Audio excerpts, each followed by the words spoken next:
روزوں کا مہینہ رمضان کا مہینہ ہے، جس میں قرآن اول نازل ہوا، جو لوگوں کا رہنما ہے اور جس میں ہدایت کی کھلی نشانیاں ہیں اور جو حق و باطل کو الگ الگ کرنے والا ہے۔ تو جو کوئی تم میں سے اس مہینے میں موجود ہو، چاہیے کہ پورے مہینے کے روزے رکھے، اور جو بیمار ہو یا سفر میں ہو تو دوسرے دنوں میں روزے رکھ کر ان کا شمار پورا کر لے۔ اللہ تمہارے حق میں آسانی چاہتا ہے اور سختی نہیں چاہتا،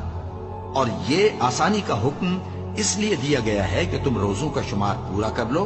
اور اس احسان کے بدلے کہ اللہ نے تم کو ہدایت بخشی ہے،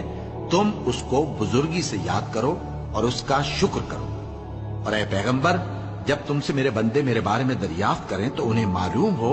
کہ میں تو تمہارے پاس ہی ہوں۔ جب کوئی پکارنے والا مجھے پکارتا ہے تو میں اس کی دعا قبول کرتا ہوں۔ تو ان کو چاہیے کہ میرے حکموں کو مانیں اور مجھ پر ایمان رکھیں، تاکہ نیک رستہ